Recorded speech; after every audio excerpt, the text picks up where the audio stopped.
Hey everybody, it's Benny One, and I'm back at you with another Harry Potter movie review, everyone, and we're moving on to year 5, everybody, and that is Harry Potter and the Order of the Phoenix.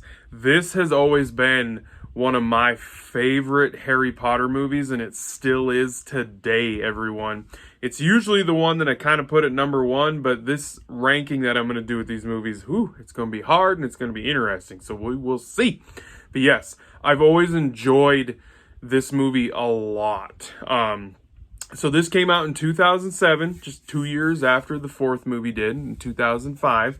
There's pretty much a 2-year gap in between all of the movies after the first two. So, and this is the directorial debut of David Yates, everyone. He is the one that directed this one, the sixth one, and Deathly Hallows Part 1 and 2. So he directed 4, well, if you count the Fantastic Beasts movies, he's directed more than 4 movies. But he is the most, director in this whole franchise that has directed the most movies. And I love his direction that he takes this franchise into. I think he was probably the perfect director, I almost said character, to finish off this franchise with the last 4 movies, like with the Harry Potter franchise for sure. So I thought he was a fantastic pick, and I really enjoyed what he did with these last 4 movies in the Harry Potter franchise, especially this one, man. I love this movie. So all of our cast is back as usual.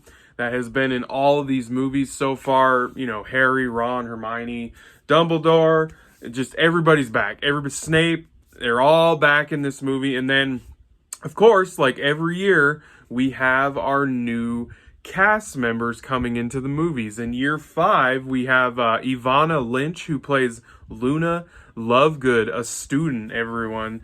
And I gotta tell you, she is quirky, she is weird, and just strange. And Harry actually becomes friends with her right away when everybody is kind of like, who the hell is this chick? Like, she's super out there, super off, and just odd. But her and Harry kind of have a friendship and a connection right away, and it's just friends. They're just friends. And we have always loved Luna. We've always enjoyed her character. I always enjoy her on screen. I think she's funny. She is strange. She's quirky and weird, but she's different, and that's okay with me.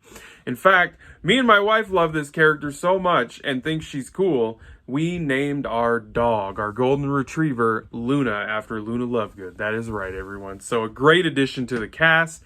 And then our another newcomer is the Defense Against the Dark Arts teacher this year, and that is Dolores Umbridge, everyone. That is correct. And she is basically not the physical villain of the movie, but the emotional and mental villain of the movie. That is for damn sure. And I gotta tell you, she is one of the best new villain additions that was introduced into this franchise, because she is that type of villain character that you almost love to hate her to a point. And when she's on screen, very entertaining shit to watch. And her character, because she gets introduced right away in the beginning of the movie, basically, with the trial with Harry, because he does a Patronus charm to save him and Dudley from the Dementors. So he gets in trouble and he has to go to this court hearing at the Ministry of Magic, and she's there because she works for the ministry, but she also is a bad person and she's with Voldemort. So right away you see that these people are embedded in the Ministry of Magic already when Voldemort, even probably before Voldemort came back. So when he comes back at the end of the 4th movie, when we finally got to see him, he already has people embedded in the Ministry of Magic to help him take over everything, when that happens later on in the movies. So the groundwork was already laid out for him to come back. Like, his followers never really forgot. They stayed in place. So, but yes, Dolores Umbridge gets introduced right away in this movie, and then she gets introduced as the new Defense Against the Dark Arts teacher. And wow, does she have an effect on this movie, man. She literally basically takes over Hogwarts. She basically makes it so that Dumbledore has to leave and everything. Like, she puts all these stupid rules up outside of the grand hall where they eat and everything. And she basically turns Hogwarts into a school prison for the most part. Like, and god damn it, they make you hate her character so much that by the time she gets what's coming to her, you just want to stand up and shout and yell and blow the roof off, because you're like, God, that lady was a bitch. And she just deserved everything she got. So, great addition to the friggin' franchise, because we will see her in another movie down the road. So, and then another new character that was introduced was another villain, and that is Bellatrix Lestrange, everybody. That's right, the freaking cousin of Sirius Black, everybody. And she is actually played by Tim Burton's wife, Helena Bonham Carter, everyone. So she's fantastic as Bellatrix. She's creepy, she's scary, she got that nasty ass teeth and everything, and she is vile and evil to the core. Great addition, and one of like Voldemort's like main side Death Eater characters. Like, as the franchise goes on from here, we get to see her getting broken out of Azkaban and everything, because the Dementors go and they help bust out a lot of these people in Azkaban, and that's something that the Ministry can't really get into, is the fact that the Dementors and everything, and that Voldemort is back because of what happened at the end of the fourth movie. Everybody thinks that Harry is full of shit and he's lying. Even the kids at the school. Like, some of the kids at the school don't believe him. They think he's crazy and he's causing problems. And like, it's just, nobody believes him. The minister doesn't believe him or nothing. And they keep saying it's the notorious Sirius Black who's doing all this, causing all these problems. And nobody believes Harry. Nobody. Except for obviously Dumbledore and Ron and Hermione and the Order of the Phoenix, everyone. And that's another thing I love about this movie, is the Order with Sirius Black and Harry's parents and Ron's parents, where they had this order to fight Voldemort back when he first came to power. And now we get our young new characters infused into the Order and become a part of the Order of the Phoenix. And it's just, I love that whole aspect of it. And the school year in this movie is great if you factor in the whole thing with Dolores turning it into like a prison school almost. And the thing about that is what's entertaining about that is the Weasley twins, when they're doing this little stupid midterm test or end of the school year test, they get back at Dolores in an awesome way. They come flying in on their brooms, throwing all sorts of fireworks and bombs, and they set off this freaking dragon bomb that chases her down outside of the grand hall and bam, smashes its mouth on her.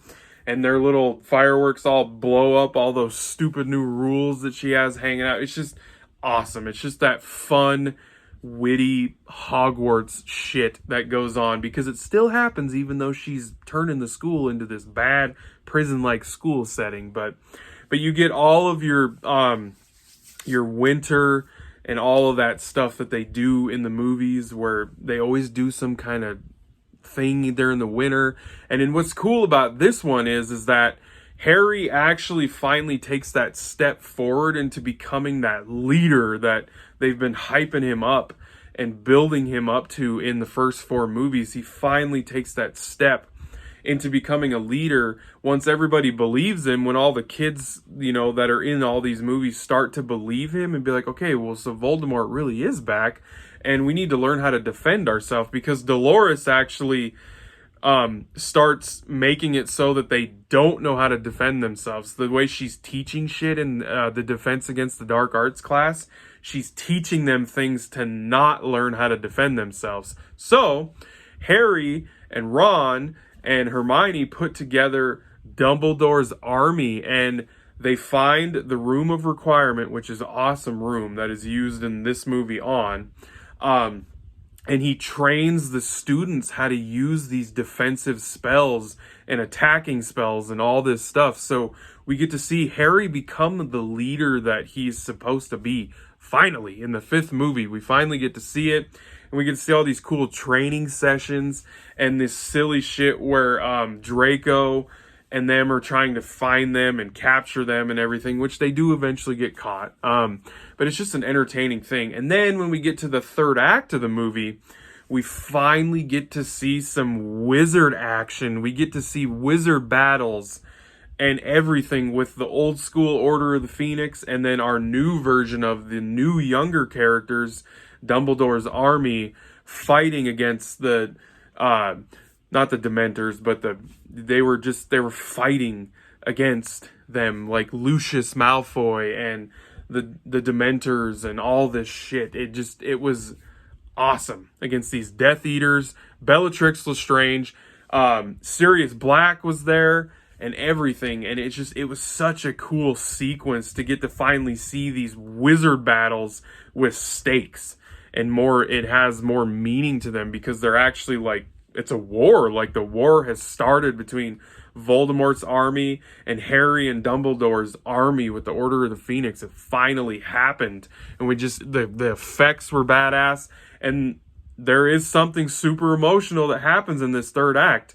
Bellatrix kills Sirius Black right in front of Harry, and he floats off into that, I don't know what the hell that floating mirror little thing is, but she kills him right in front of Harry.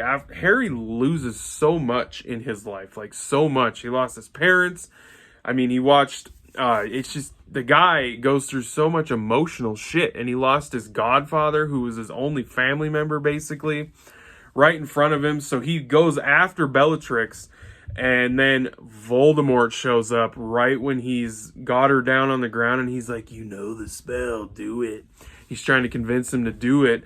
And then Dumbledore shows up, and we get this awesome face-off with Dumbledore and freaking Voldemort in that big square in the Ministry of Magic, because that's where this whole third act takes place, is at the Ministry of Magic. And that freaking wizard battle between Dumbledore and Voldemort was fan-freaking-tastic. And by the end of it, you get to, the minister finally sees Voldemort right before he vanishes, and he's like, oh, he's back. He's back. And it's like, shit, you dumbass. Why would they be lying about this stuff? So, like I said, this is one of my favorite Harry Potter movies. I really enjoy this movie still today, everyone. So I'm actually going to give Harry Potter and the Order of Phoenix, I'm giving this bad boy a 10 out of 10. It's another movie that I really enjoy in this franchise. So I hope you guys enjoyed that. I thank you for watching, and I'll be catching you on the tube later because I have